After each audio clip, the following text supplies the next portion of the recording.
One. It began with lead. The lead turned into copper, the copper to gold. Ripped from stone and sand and river bank, it would draw 500,000 men and more to the great southern continent. The land, preserved in living memory for 50 millennia, would be rewritten. Amid the glowing prosperity of all that glitters would arise a question, a controversy. Who has the right?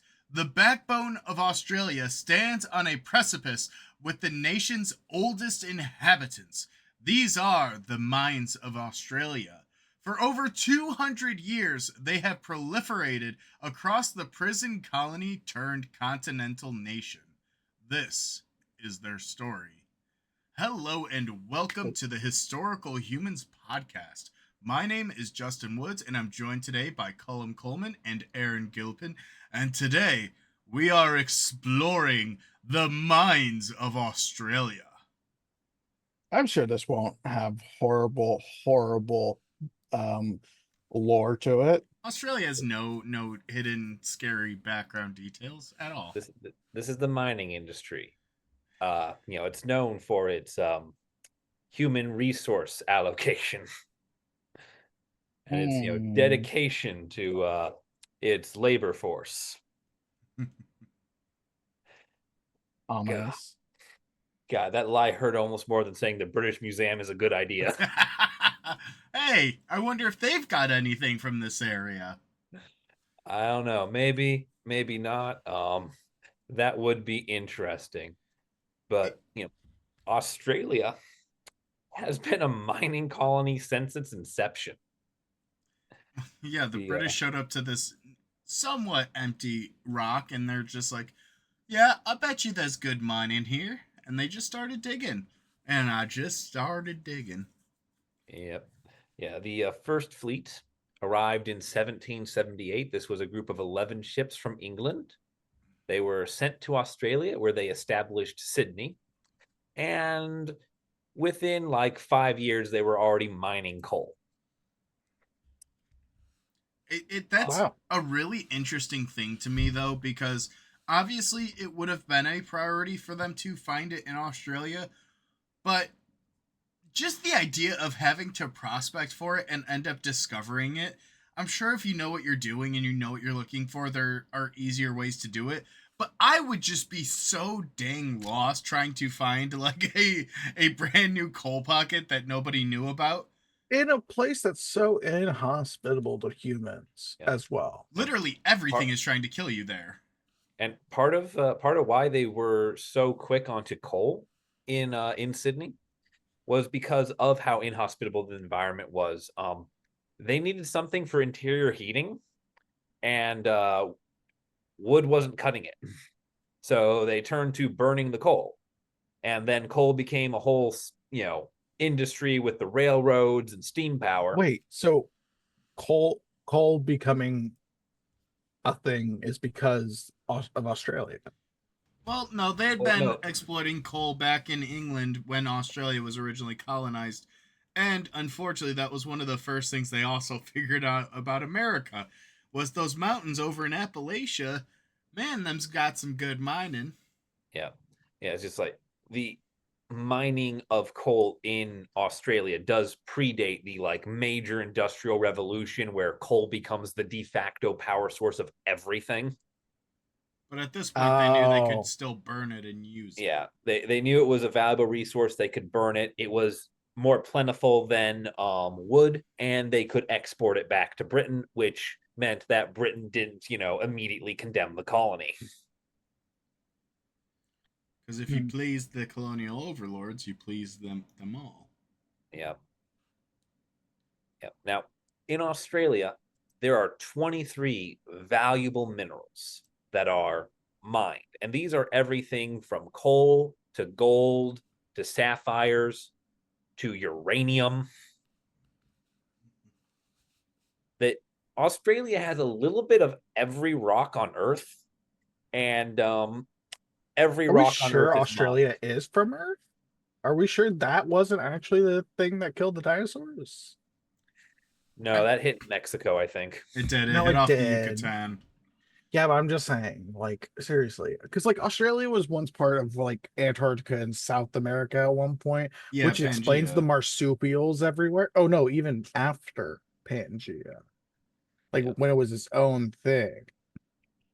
yeah. The Kind of like how the Indian subcontinent connect came from Africa and made Madagascar. yeah. Anyway, Australia is weird, Oh yeah, no, it Everything's is trying to very weird. kill you. except Steve Irwin. Yeah. R.I.P. But Yeah. what they ended up discovering was in total there's 23 minerals that are mined there, and that goes anywhere from gold to coal to sapphires. I Yep. mean, believe it or not, I think Australia has one of the world's largest uranium mines. Yep. Yep. Jesus Uranium, Christ, lithium, it's a it Cobalt. literally. No yep, wonder Britain give this iron. shit up. It's a Uh, colonial. It's a colonial's wet dream. Yeah, yeah. it's like the most mineral rich area. It's just the difficulty multiplier is just a lot higher. It's literally probably the fact that Australia, the way it was colonized, really was a testament to humanity's hubris, or at least Britain's, because that place should not have been colonized the way it was On the flip side, without though, Britain killing everything.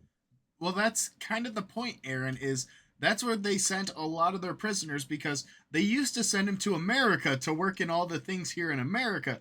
But nope, they needed a new place to send them, so they shipped them off to Australia. America's directly responsible for the development of Australia, and the British Eh, wanted their prisoners as far away from the island as humanly possible, and if they died, they died. Yep. Now yeah, all the for first, like stealing bread, by the way. yeah, yeah. Now the first fleet, the initial startup here, it is not as a prison colony. These are this first fleet is, I believe, Cornishmen, which are a group of people from England that aren't English enough for the English to consider them English, Hey, but not different enough for anyone else to take them. but if you go to Cornwall, they will tell you how different they are. You can hear it too. Don't feed into it, Aaron. Don't give in. Just saying. Now, for a good long while, for about 60 some years, it's really just coal and general development until in 1841, in a place called Glen Osmond, they find lead. And this begins the realization that Australia is mineral rich. Hey, guess what lead was used for in the late 1770s? Drinking Huh? pipes, Americans. Yeah. Well, this is lead the bullets. 1840s, so we got another 20 years before the Americans start importing in mass. They just it was lead was a great tool to make musket balls and cannonballs out of, and there's nothing that Europeans love to do more than fight each other in the 17th or the 18th and 19th centuries. Yep. Not to mention, it made all the paint on those walls stick. Plus, this was also during a point in which Britain was colonial. They had just put down a rebellion in Ireland. They still were exercising an iron grip over India, over Australia, over a lot of other places. Canada had not yet become independent. So when you run a large colonial empire, Yep. just one of the general expenses is you're going to have to buy ammunition. Yeah. Oh, yeah. And this would be a big deal for that, as it was found the year before the first Opium War concluded. So Britain has warfare going on in the Pacific while this mine is opening. Oh, Yeah. Yeah, And it's crazy. what happens is after this lead is found, people begin prospecting all over Australia. And that's when they find the real moneymaker of the time, copper. oh yeah, You can't get me now, copper. copper holes. Copper mines are everywhere. You guys ever seen And Poldark? yeah, and the Cornish managed to keep control of the mining industry at first. Especially Why? it worked in Cornwall. Yep. Mines are done in what's called the Cornish style, which is where you dig a giant pit to throw all the waste from your mine into, and then you build a giant shaft down next to it, and that's what you mine out of. Yeah, I didn't like the weirdly amount of shit that I know about coal mining now is kind of weird. Before this episode, by the way, Yeah. just Now, because of fucking Poldar. yeah. The style's called stope mining, and it has two types of workers on two different pay scales. Mm-hmm. The Yeah. first are the tut workers. These are the people who sink the mine shafts, who build out the actual mine itself before productivity can really start. They get paid by the barrel of dirt. Then there's the tributers. These poor stuckers are the ones who go out from the main shaft and start mining for ore, and they only get paid by the vein they find. Yep. And it's an interesting system, but it has one major flaw here in Australia. There's no infrastructure. So half the price of Australian ore is the cost of putting it on a boat raw and shipping it back to England. Because the British learned with the United States that if you give any form of industry to any of your colonies, they will find a way to use that as a weapon against you.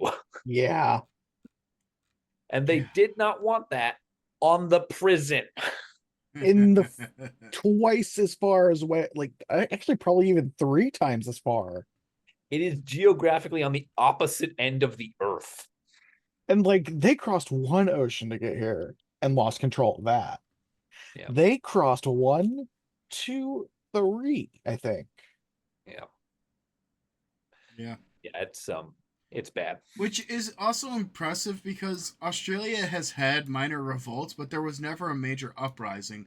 Whereas Ireland, which is a stone's throw away from Wales and Scotland and parts of England, they were rebelling every 20, 30 years. Yeah. Yeah, so how did they keep them so placated? Well, turns out money.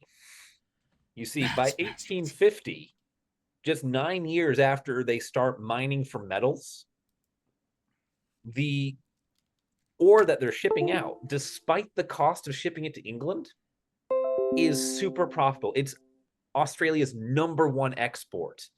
Mining is the economy. And Australia was set up as a colony to be pastoral and agricultural. It was all the effort that England has put into this colony for the last 70 years has been centered around producing textiles for the English to turn into clothing.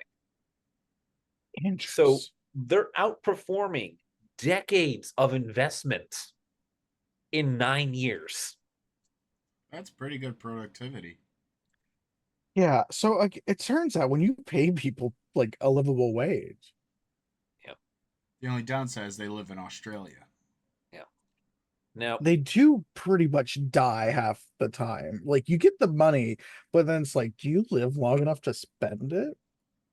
Well, according to the 1850s, apparently yes.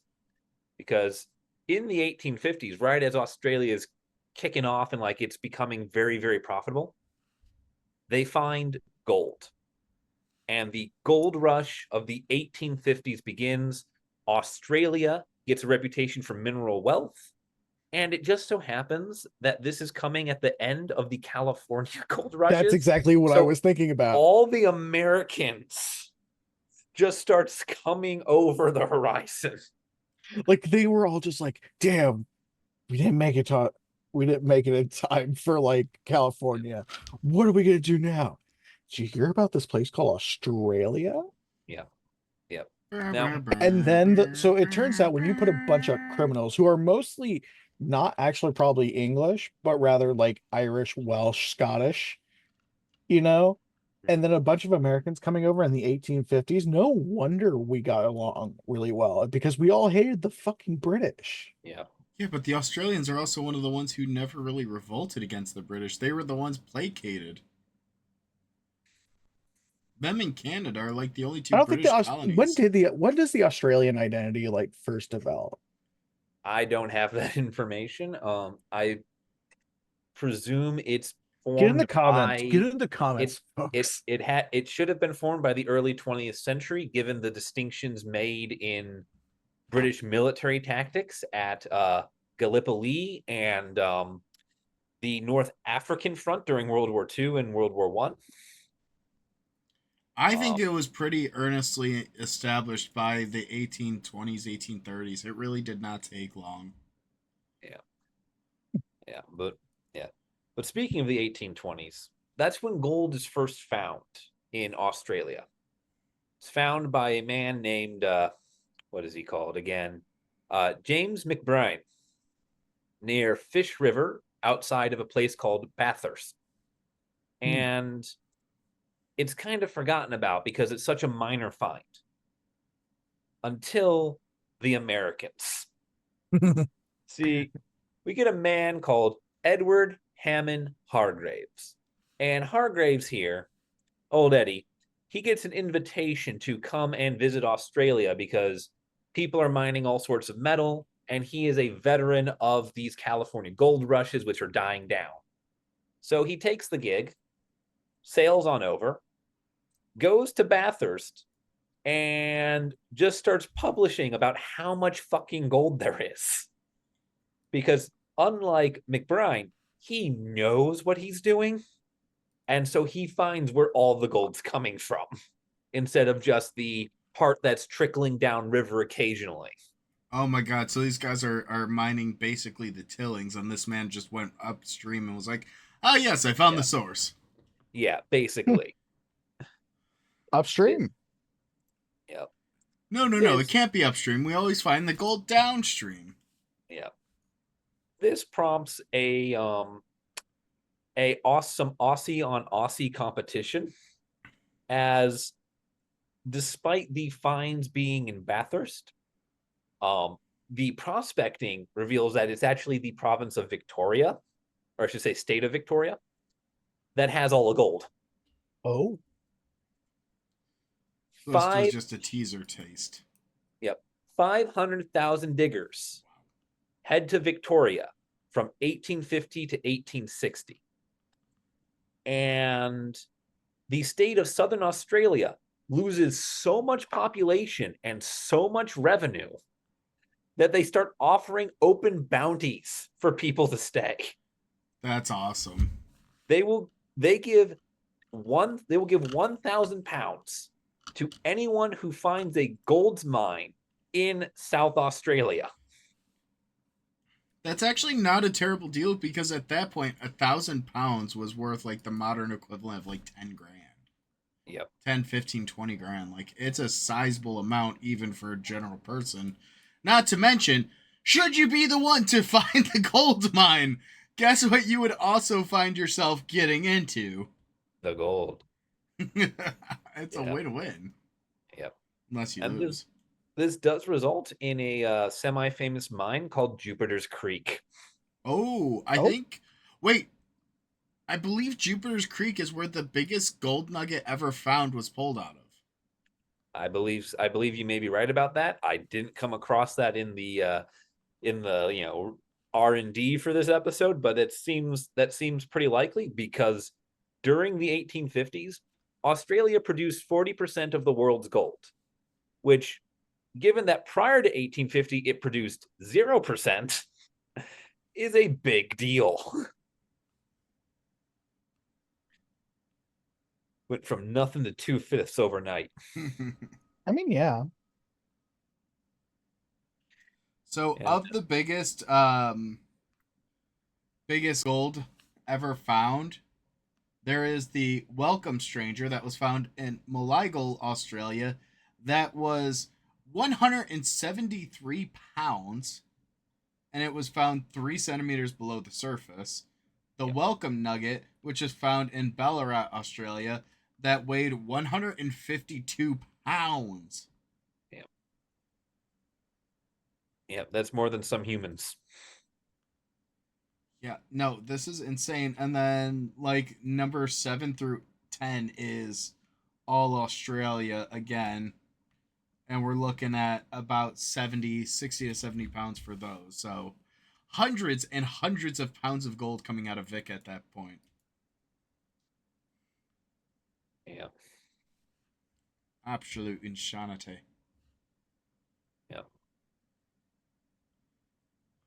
yeah, yeah. It gets really scary. And what's one of the fun things is that with this like craze and gold rush is the very real I guess sense and reality that anyone could stumble upon instant wealth in Australia, because the majority of these gold mines were found by farmers tilling their land and finding strange, soft, yellowish rocks coming up out of the soil. Damn. And a big part of this was also, 500,000 people have shown up in 10 years. Australia is expanding. The colonists are pushing further and further inland, further and further into previously undisputed indigenous territories. And they're doing that to farm more land to feed more people, which means that they're the first people to go prospecting on that land, because the Aboriginal population didn't use gold as wealth. Right. So they're the first people to just start An age-old story, gathering right? this. Yeah.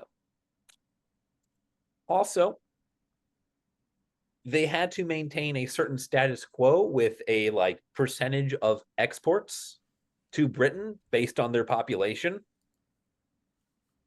So they still had to meet a certain amount of wool to Britain per person in Australia. Did not matter that they were making so much money for England off of the gold. They still had to keep expanding the number of sheep farms To like feed, right? to feed people and to maintain their colonial obligation to the crown.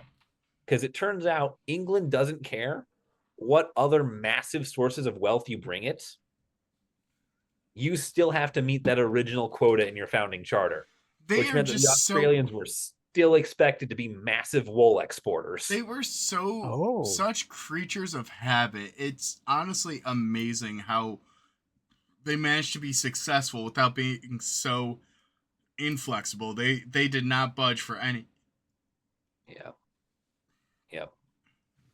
Oh yeah, it's the British were extremely inflexible, and honestly, Jupiter Creek saves South Australia from bankruptcy because they're so broke trying to make up for basically everything. It turns out a prison colony has horrible management.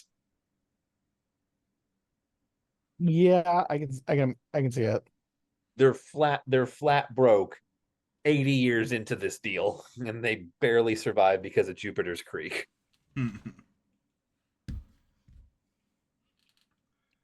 We just love it. I mean, Yeah. it's a good thing that they have so much prosperity and so much wealth, right? What do you think would have happened if they didn't find it? What do you think would have happened to like Australia? I Well, for probably one would have thing, fizzled away or just continued on out of pure like audacity of the Like, do you colonies. think the Aborigines would have gotten the land back eventually? If it was probably, invaluable in the middle of nowhere, yeah, which a lot of the mining is. yeah, and honestly, a lot of the Australian cities that are away from like sitting directly on the coastline probably wouldn't exist. Like Perth might not exist because it's inland. I might not be thinking of the right one. Yeah, Perth is the no, one. I don't think Perth. Isn't Perth Perth. inland? No, Perth is on the Australians, coast to send the me a map west. of your country. Oh my god, no. Perth is on the western coast of Australia. Yeah, oh yeah, so Perth would be fine. Adelaide is central, and Jupiter's Creek is actually a suburb of Adelaide. It'd probably be more like Melbourne. Yeah, Melbourne. Yeah, Melbourne might not exist. That's a good one. Melbourne. Yeah, Melbourne. I can't hear today. So who's Melvin and why do you like him? It's spelled Melbourne, but it's Melbourne. I don't care. I'm American. Since when have we pronounced anything correctly? Golly. Yeah. But it's sad because you see a lot of parallels this, especially in a lot of former British colonies and a lot of other colonies altogether, where these colonial powers come in, start exploiting the resources, and then the successor governments continue said exploitation, and a lot of the indigenous populations just get screwed over in that Yeah. interim. Yeah. That's gonna be a lot of foreshadowing for everything we're about to talk about. But first, Australia is smart about this. See, they understand that, relying on a single resource is going to set yourself up for bankruptcy, like what happened with South Australia with that state. So they diversify their portfolio. Throughout the 19th century, they prospect for everything. They pull out copper, tin, iron, gold, silver. They just open a mine everywhere. I mean, if you got it, you might as well exploit it, right? Yep. Like we said, 23 valuable minerals, and most of them start getting mined in the 19th century following this gold rush. Then during the 20th century, the initial mines start to dry up. People have stopped prospecting. They've just started relying on what they've already gathered. And everyone thinks, okay, that's it. By 1960, Australia has been completely extracted of all its wealth. It no longer holds economic value. And then the inevitable happens. Yeah. There is a massive mining resurgence that is still ongoing to this day, 80 years later.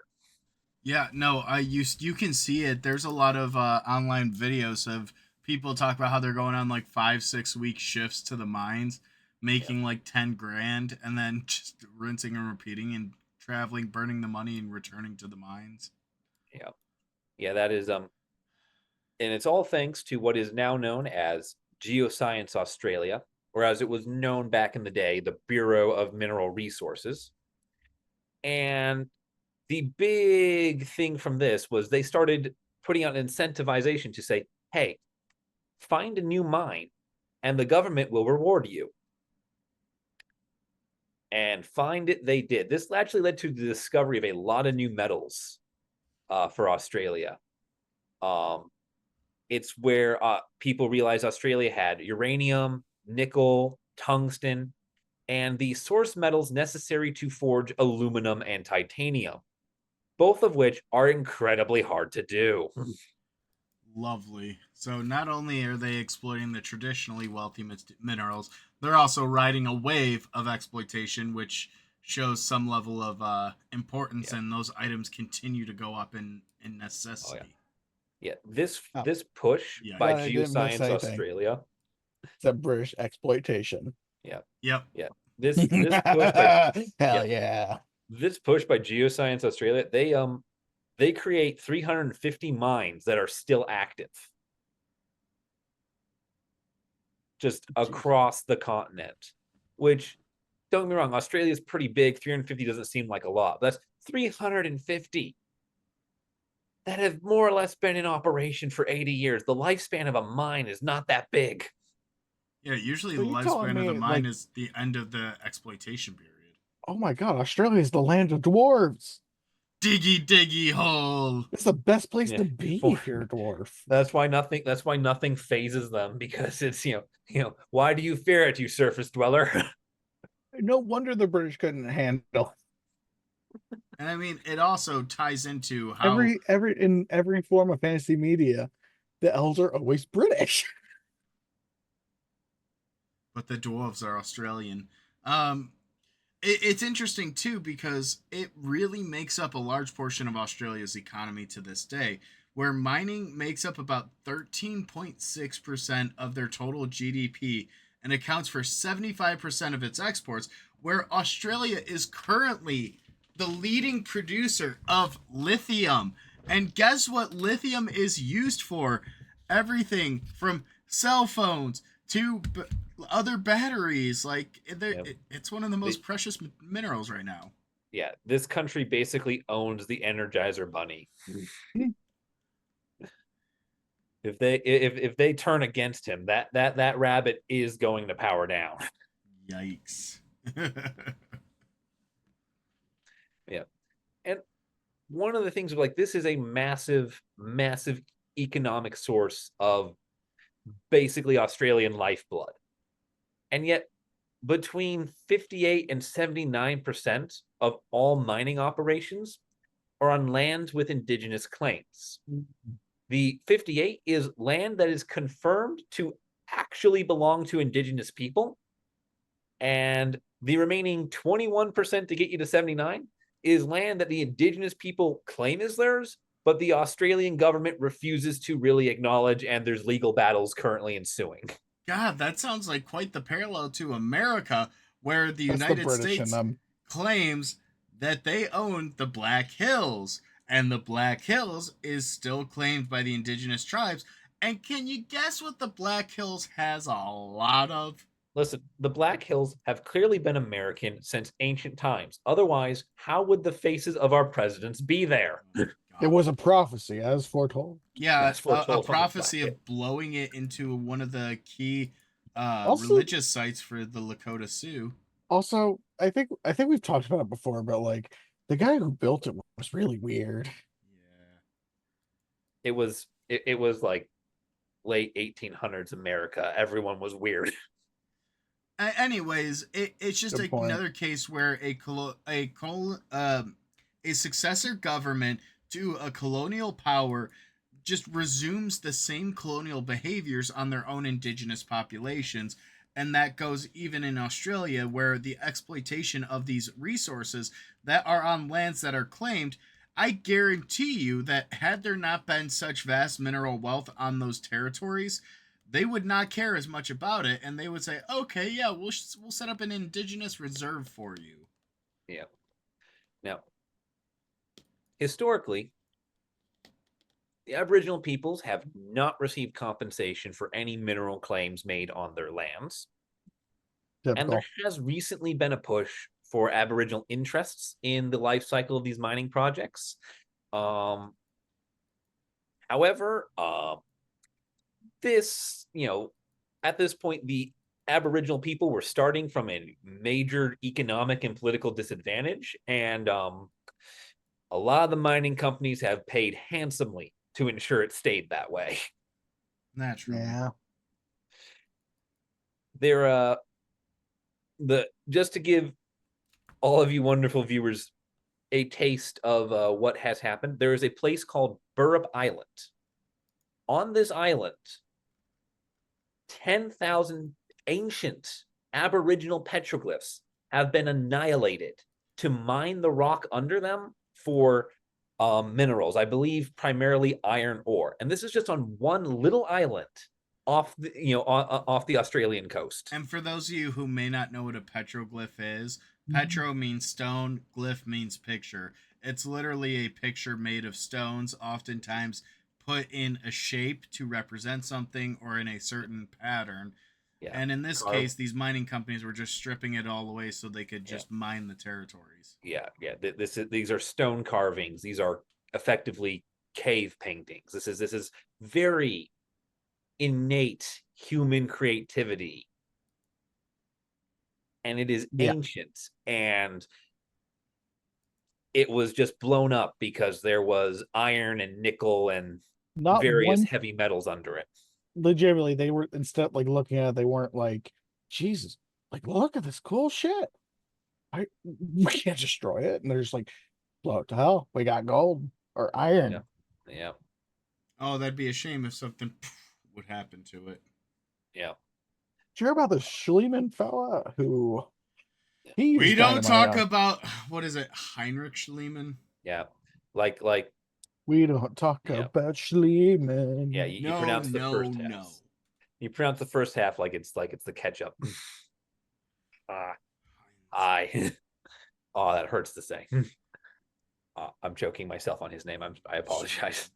Oh my god. Which, again, for those of you playing at home, Schliemann was an archaeologist that excavated the ancient city of Troy by use of TNT.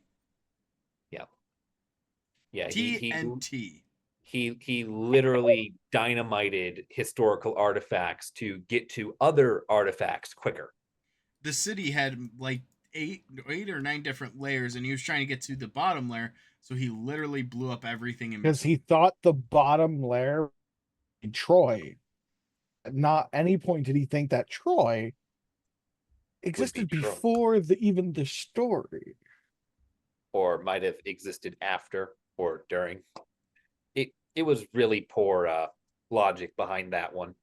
But anyway, in Australia, in Australia, one of the key things to understand with a lot of Aboriginal land claims and beliefs is that the landscape is sacred. It features prominently in their stories, their myths, their ceremonies. They have entire oral traditions that would allow them to walk from any point on the continent to anywhere else, just based on what that story indicates are the visual markers for landmarks and how to navigate different territories safely. It's been proven time and time again that these oral traditions are more mnemonic device than anything else. It's a way to remember, it's a way to facilitate. And while it's Are you, integrated with their beliefs, it gives them guidance. It tells them how to do it. The Maori would use it to Yeah. traverse islands. are you telling And, me basically the British came in and destroyed well, their like it, signposts? Like Yes, their basically. navigational signs? I believe this one was done by the Australian government, so not quite British. There's a Australia. very important part of these stories called the Song of the Rainbow Serpent. This song tracks what is known as the MacArthur River through the Northern Territory from its wellspring all the way to where it meets the ocean. And in order to make way for mining operations under its riverbank, the Australian government diverted the river, thus rendering the entire myth, song, and map inaccurate. They diverted the river like Treebeard in The Lord of the Rings. That's insanity. What the fuck? Why? Why? What the? The course that river is supposed to take is a sacred site. And the mining companies just kind of said, yeah, so what? They can just not be dicks, could they? No. No. I On thought the of another example of a modern Okay. parallel. Yeah, go for it, please. If you guys have ever seen the movie Killers of the Flower Moon, it's based around the Osage community in Oklahoma when it was discovered that they had oil beneath the lands. And so There we go some again. young entrepreneurial white men would come in, and because they couldn't own the lands outright, they would marry an Osage woman and slowly kill her so they would inherit the rights. Fuck, Yeah. what the fuck? What the fuck? Yeah, no, there are a lot of dark stories out here. And going back to Australia, it's only going to get worse for a while. But we're going to stop here to take a moment to look at a bit of a shining light. See, things have improved from the historical condition for a lot of Aboriginal communities. Mining operations have begun to offer compensation. They are now, a lot of them have to, in exchange for mineral rights and land access, they have to offer royalties, lease payments, invest in infrastructure, employ local people. And Okay. as of 2024, a study of 64 mining sites on indigenous lands indicated that just over half of them, 34, offered compensation in some way, which, well, that is a disappointingly low number, is a huge improvement over what would have been even 10 or 20 years ago, where you could easily expect that number to be in the teens or lower. At least they Yeah, came to progress the is progress, I guess. Yeah, at least they came to the table and made good faith negotiations and upheld a lot of their promises, right? absolutely not. then Then this isn't the This- wholesome moment you yeah. framed it to be, my friend. Oh no. Oh no, we have to get the wholesome moment so that we can tear away the facade, because while these offerings are starting to happen, they're not being made in good faith. They're not being practically upheld. Go And figure. part of that is how the law works in Australia, which we will get into in a minute with a wonderful case study of the Jukin Gorge incident, which really shows the horror of how companies can get around a lot of the regulations that require them to support indigenous communities, and a lot of the shortcomings those regulations just innately have. Listen, folks, it's time and time again, and it's always proven that if a company could, they would. Yeah, Yeah. that's the whole reason. If you ever think, hey, what's the purpose of unions? It's quite literally because companies would exploit humans both health, safety, and physically, and it was just another numerical cost for their business. Yeah. Yeah. And speaking of this business, 60% of mining operations are near Aboriginal communities. A third of all Aboriginal land is subject to existing or pending mining agreements. And in all of this, the Aboriginal community has only one surefire guarantee, and that is the right to refuse initial access. If the community can refuse initial exploration rights, and what this means is the community can say these are the boundaries of our land as recognized by our tribe and by the Australian government. No mining company can come here and look for resources. But once a mining company is allowed to look for resources, all rights vanish. Everything is after that is based on the goodwill and whims of the company and whatever the political leanings are of the current Australian administration. God. Because once exploration begins, the Aboriginal community cannot refuse any mining practice. If I want to frack in your backyard, I can do it. If I want to dump the waste from my mine on your city hall, I can do it. If I want to just detonate everything with explosives and claim I'm sounding for things, I can do it from dawn to dusk, and then dusk to dawn again. I have a feeling this isn't an exaggeration. This is a little bit of hyperbole, but there's too many instances of what I'm saying more or less happening. That, like, I'm given the worst case possible scenarios here, and the number of times that mining companies in Australia have come up to the lines I'm describing is it's all of the time. Jesus Christ. One of the big things that makes this so dangerous is because the mining companies don't have to share information about the extent to which they believe there's resources on the land, or what resources they believe to be on the land. So that's a wonderful card to hold against the tribe.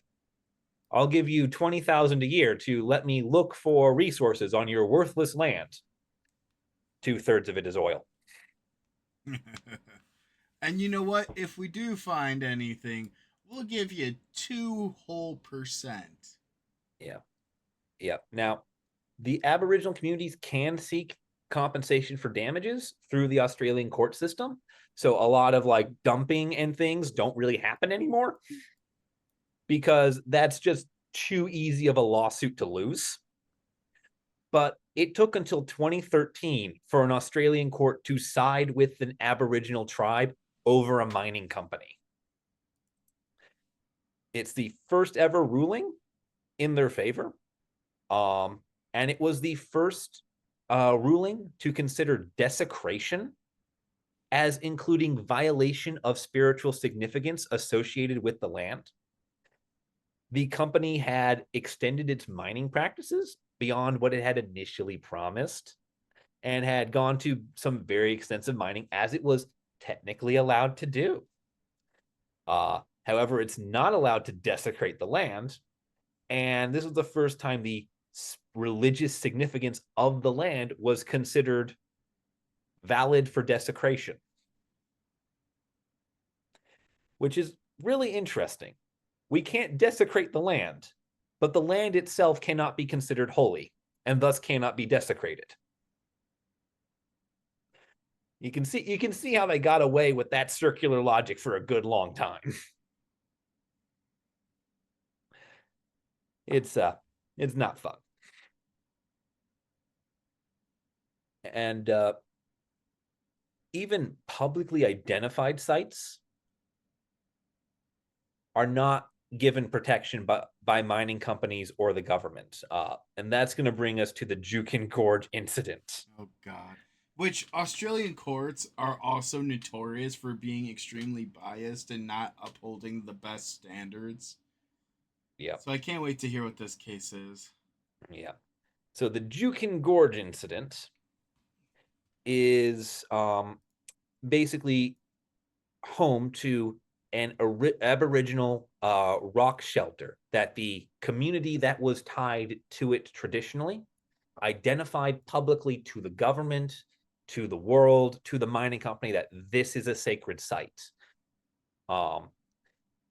It was an archaeological site with 46,000 years of continuous habitation and a proven genetic link to the descendant communities dating back 4,000 years.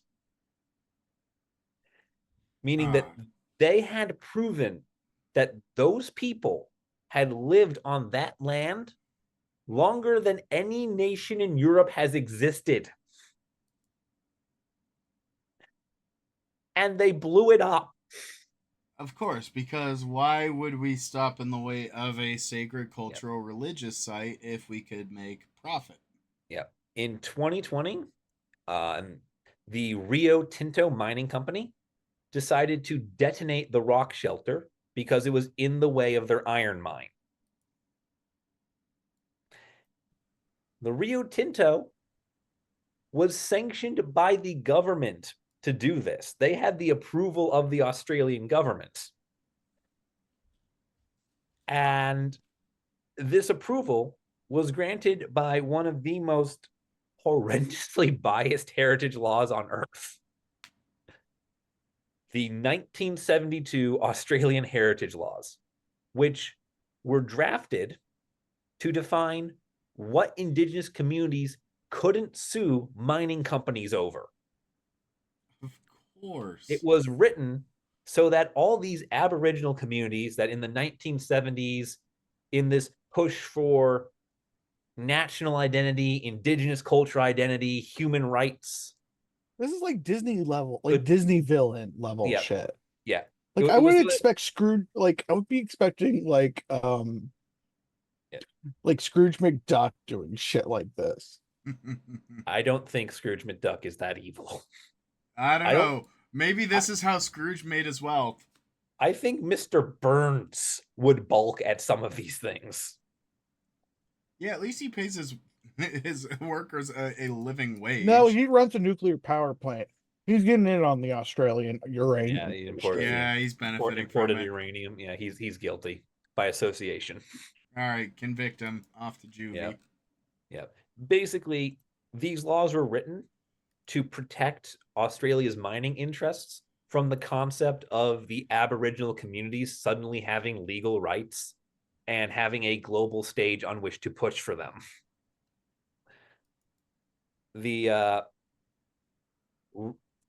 And because of these heritage laws, what effectively happened was in 2013, the Indigenous community negotiated rights for exploration at Jukin Gorge. And as soon as those rights were granted, all rights of the Indigenous community had to Jukin Gorge ceased to exist. A 2014 salvage archaeological expedition proved the genetic link and the 46,000 years of history, which more than tripled the amount of time at which human beings were believed to have inhabited Jukin Gorge. And when the indigenous community went to renegotiate, the Rio Tinto held up the law from 1972 and said, no, no, no, you signed your soul away. We're the devil. Oh, And thus, for $135 million worth of iron ore, Rio Tinto destroyed one of the most important archaeological sites in Australia, a site which dated back to the almost the original Aboriginal migration into Australia. is this Because probably still around? yeah, 50,000 years ago is the earliest known point we have for Aboriginals getting onto Australia. And God. this site had continuous habitation for 46,000 of them. Jesus fucking Christ. The fact that this was allowed and sanctioned is atrocious. And the unfortunate thing is, it's pretty apparent that Australia is extremely corrupt. Their It is, government is very easily bought and sold, and their law is very punitive for anyone that tries to go against these mass companies. yeah, And the politicians just support it because they're in it for the money more than anything else. It's yeah, absurd. yeah. 75% of exports, 13.6% of the entire continent's GDP is these mining companies. They are basically gods. I mean, when you're And God producing that much forbid wealth, you stand in their way. it just goes to show this settler colonial mentality that pervades throughout All the about British. profit. It really is. It puts profit above culture. It puts profit above history. It puts Profit, profit. profit before people. Always and forever. It's just it's really upsetting and it's disappointing because this is destroying an educational opportunity. Archaeology and history in general, history is a finite resource and people do not understand that, especially people in Yep. positions of profit or business. Yep. You know, you can mine all you want, but in reality these sites don't repopulate. They don't just respawn after a while. Yeah, no. They destroyed this site for what was effectively $3,000 for every year it was inhabited. That is painfully low outcome for what they took away from the world. And this things like this, well, Jukin Gorge was very public and an extreme version because it was such a rare and valuable site that was destroyed. This is happening constantly at mining sites throughout Australia. This is just the nature of mining. It also just goes to show how much the government looks down upon these Aboriginal communities because if they had any molecule of respect, of any sort of self respect, self decency, they wouldn't be doing this or exploiting these communities so harshly. Yep. They diverted the river, the sacred river. They destroyed one of the most ancient sites in all of Australia. There is ill after ill, and a lot of them are starting to become much more public. They're starting to get much more publicized. The news circuit is making it more and more, and it seems like this is a new problem. It's not. It's been happening since 1841 Yeah, it just when they reminds me of started like when they started full on mining. it really just feels like the same shit that happened during every single gold rush that America has had. Yeah, yeah. This it hasn't stopped. It's actually gotten worse because there are more mines throughout Australia than there like almost ever has been before. Well, and one of the big things with that, like you said earlier, is it once you have the mine, it's nearly impossible to terminate that mining contract. Yeah, So whatever they get them to agree for, whatever they get them to sign for, is what they pay, basically in perpetuity. yeah, Mhm. and whatever damages are able to wring their way through the courts, you know, it's a long shot that the court's going to side against the mining company, and even if it does, the cost in time and resources and just sheer loss to the land that it takes to get through the courts probably won't make up for whatever monetary compensation is thrown the community's way. Also, not to mention, a lot of the communities just straight up can't afford to sue. They can't Yeah. afford the legal fees. They can't afford the legal battles, especially when you're going up against a multi-million, if not multi-billion-dollar industry and company. Yep. You know, you're fighting a David versus Goliath battle, but to the nth degree.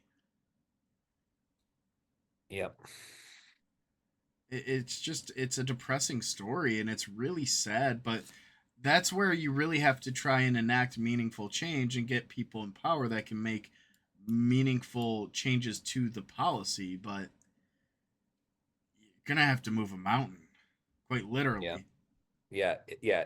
Australian mining is a $235 billion business every year. So you have $235 billion worth of political power being thrown against the most marginalized part of society. Yeah, it's a very easy battle for them to win. It's not very difficult. Yeah. And I don't know if we've mentioned it on this episode, but a lot of the mining companies in their contracts often stipulate that you have to hire aboriginals to work at these mines. What they didn't stipulate is where they came from or Yeah. what crews they worked for. Yep. So what they'll do is there'll be like a set percentage, like 1 in 10 has to be a Aboriginal worker, and they'll be like, cool. So this will create jobs for our community. No, no, no, no, no. We have workers who have Aboriginal ancestry that we bring in from outside. Same with all the other workers. So we don't actually have to give these people jobs. We don't have to give the original owners jobs for their community. No, you just keep the same 100 on your payroll and you're golden. Yep. Oh, hey, Tom, I'll go on a 6-month break. Here you go. Here's a few thousand. Yep. Have at her. It's really bad. And like this is the most modern topic we've covered on historical humans because it is a single continuous act from 1778 to now. Jesus Christ. But it also just goes to show that while the colony itself may not still exist, a lot of these colonial ideals and colonial practices still are extremely pervasive in modern cultures. It hasn't gone away. It doesn't go away. It just changes its name and puts on a different hat. Yeah. This one just unfortunately is a hard hat and high visibility. Oh, that high vis won't stop me. I turned off my headlights. Oh no. Mm. But it just this topic is also an important one because it highlights a lot of the battles that indigenous communities across the world constantly fight with and constantly grapple with, because oftentimes they're pushed to these marginalized areas, they're pushed to the farthest extents, their homelands, their original lands, they're basically cornered into the tiniest little pocket. And then even then, if it's found to be even remotely valuable, they find a way to force them off the land. They find a way to force them to sign these bad deals, these bad contracts. In America, they signed treaties with the government that allowed them to get a indemnity, but it is pennies on the dollar for what the actual land was worth. I mean, the United States itself has signed thousands of Yeah. treaties that sells large swaths of land for less than 0.002 cents per acre, and then they turn around and sell it for like $150 an acre. Yeah. Now imagine if both the federal government and every private company in existence was doing that to you, because you got the Australian Aboriginals are pinned between both of them. It's they're getting attacked by the public sector, the private sector, and every sector in between. You just My heart breaks for them because you don't ask to have these strangers show up on your shoreline one day. Then they start building, they start changing your Taking away your landscapes. shit. Breaking Yeah. your shit. They start changing your language, they change your faith, they change your beliefs, they change your stories. They tell you you're wrong. Yeah, on your own land. I always equate it. You're living in a house, right? Someone comes in, immediately kicks you to like the crawl space. where you're like shoved in a corner out of their view sight, out of the general areas, out of the nice parts, and then they just say, "Hey, you know what's that shiny rock down there?" Yeah. Yeah, no, it's Then suddenly it's they pretty turn like, to the Daleks. and I'm just gonna say this again. Typical British. Like with like a lot of the beliefs, like Song of the Rainbow Serpent. Song of the Rainbow Serpent. That is a awesome name for a story. That is a fun story. And for the sake of mining, it can no longer practically exist because the river it's based off of no longer follows the course of the story. Oh, Just God, such a frustrating Fucking ending. bastards. But yeah, I think that's probably a great note for us to end up this podcast on. Do you guys have any final thoughts before we end it? I've got nothing nice to say. Australians no. bad. They, Well, listen. It's not a great mark on their history. Yeah, no. That's still continuing. They cost us Aztec. They cost us Australian Quetzalcoatl. Okay, I am mad. Yeah. I'd But- be mad too. But this is a good little exercise and a great thought process, especially for those who may not be familiar with a lot of the struggles that Indigenous communities deal with on a regular basis. But thank you guys for watching. If you enjoyed, be sure to let us know down below. Leave a comment, leave a like, and be sure to tune in because next week, or in 2 weeks, we are going to be covering the French Revolution. We are going to see the rise of democracy in the Western world, a bastion of hope. Yes. Wait, America already existed. Shh, we don't talk about that. It is French. Yeah, that's definitely the tone I'm taking with this. Well, thank you guys for watching. We'll see you in the next one.